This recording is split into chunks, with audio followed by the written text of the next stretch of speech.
Assalamualaikum warahmatullahi wabarakatuh. Kami dari mahasiswa IKIP Siliwangi Bandung dari Prodi Pendidikan Matematika kelas B2 2019. Kami di sini akan menjelaskan beberapa materi atau histori atau sejarah mengenai Kapita Selekta IKIP Siliwangi dan Bela Negara. Demi memenuhi tugas mata kuliah Kapita Selekta IKIP Siliwangi dan Bela Negara dengan dosen pembimbing Bapak Syekh Halim. Dengan anggotanya saya sendiri Alika Mutiara dengan nomor induk mahasiswa 195101171. Saya Pujianti dengan NIM 195101155. Saya Neng Reni dengan NIM 195102228. Nama saya Lili Sania dengan NIM 195100096. Juliarti NIM 195101187. Yang pertama yang akan kami jelaskan yaitu tentang sejarah singkat IKIP Siliwangi Bandung. IKIP Siliwangi Bandung merupakan perguruan tinggi yang diselenggarakan oleh masyarakat yang menyelenggarakan pendidikan akademik dan vokasi dalam lingkup disiplin ilmu kependidikan serta dapat menyelenggarakan pendidikan profesi yang terdapat dalam Pasal 20 Ayat 1 Undang-Undang Nomor 20 Tahun 2003 serta Peraturan Perundang-undangan Nomor 4 Tahun 2014. Berdirinya IKIP Siliwangi Bandung berbeda dengan perguruan tinggi swasta lainnya. Berawal dari STKIP Siliwangi Bandung yang tidak didirikan oleh sebuah yayasan yang sudah ada sebelumnya, tetapi didirikan atas perintah Pangdam 3 Siliwangi pada tanggal 11 Maret 1986. IKIP Siliwangi diberi lambang seekor maung yang artinya jiwa yang hebat dan memiliki semangat yang besar. IKIP Siliwangi Bandung mempunyai visi yaitu terwujudnya institut keguruan dan ilmu pendidikan yang unggul, berdaya saing global dan menjadi rujukan inovasi pembelajaran serta menjadikan pendidik yang berjiwa entrepreneurship. Berkualitas, biaya pas.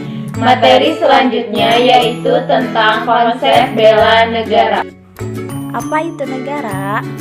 Negara adalah organisasi kekuasaan yang berdaulat dengan tata pemerintahan yang melaksanakan tata tertib atas orang-orang di daerah tertentu.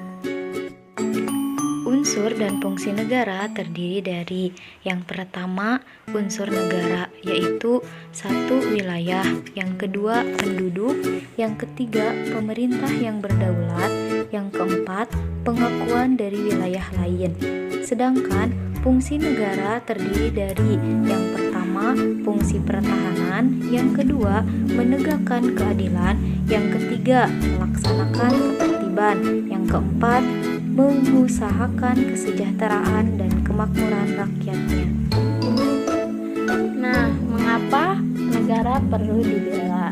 Dilihat dari fungsi pertahanan, setiap warga negara wajib mempertahankan negaranya supaya kelangsungan hidup bangsanya tetap terpelihara.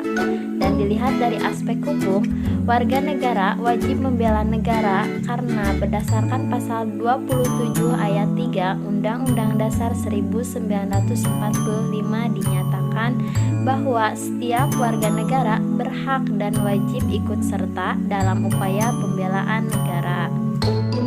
Pengertian bela negara.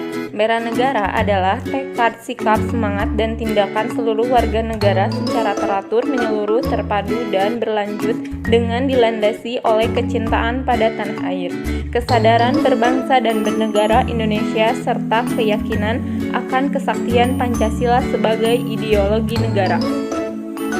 Ketentuan dasar hukum upaya bela negara terdapat dalam Pasal 27 Ayat 3 Undang-Undang Dasar 1945 berbunyi, setiap warga negara berhak dan wajib ikut serta dalam usaha pertahanan dan keamanan negara.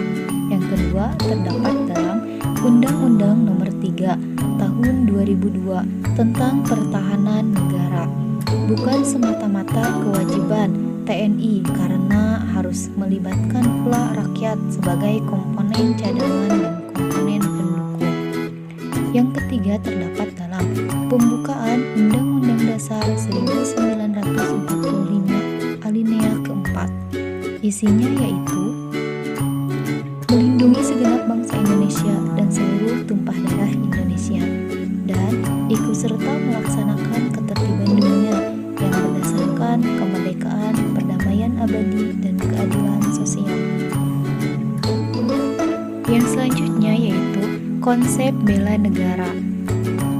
Konsep bela negara adalah konsepsi moral yang diimplementasikan dalam sikap, perilaku, dan tindakan warga negara yang dilandasi oleh cinta tanah air, kesadaran berbangsa dan bernegara, keyakinan kepada Pancasila sebagai ideologi negara, dan kerelaan berkorban untuk bangsa dan negara Indonesia. Yang pertama yaitu cinta tanah air. Yang dimaksud cinta tanah air adalah kecintaan terhadap tanah air harus selalu kita tumbuh kembangkan agar kita selalu siap dalam menghadapi setiap ancaman, tantangan, hambatan, dan gangguan yang datang dari dalam negeri maupun luar negeri.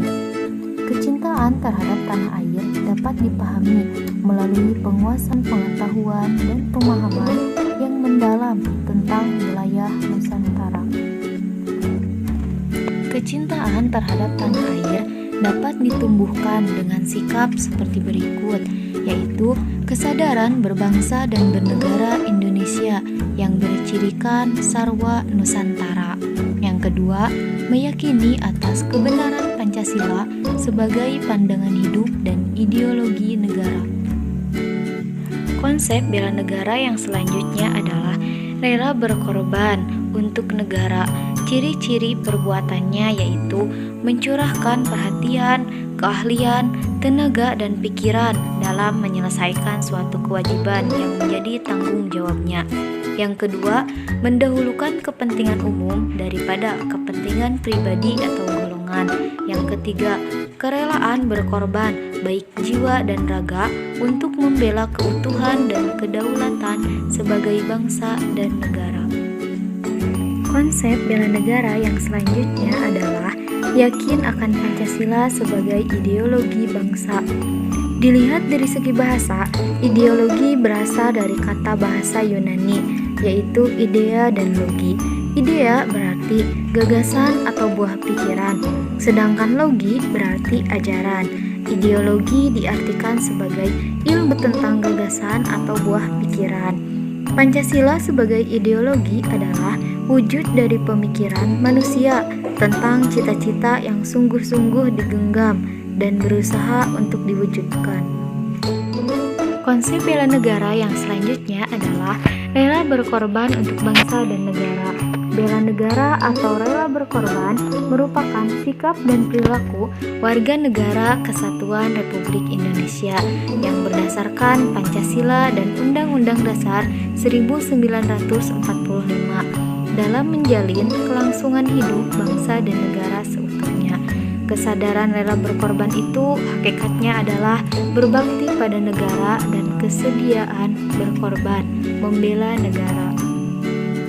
Konsep bela negara yang selanjutnya teman-teman yaitu memiliki kemampuan bela negara. Maksudnya di sini adalah secara psikis atau mental, memiliki sifat disiplin, ulet, menaati segala peraturan perundang-undangan yang berlaku, percaya akan kemampuan diri sendiri atau pede ya teman-teman, tahan uji, pantang menyerah dalam menghadapi kesulitan untuk mencapai tujuan nasional. Itulah materi yang dapat kami sampaikan. Mohon maaf atas segala kekurangannya. Terima kasih. Wassalamualaikum warahmatullahi wabarakatuh.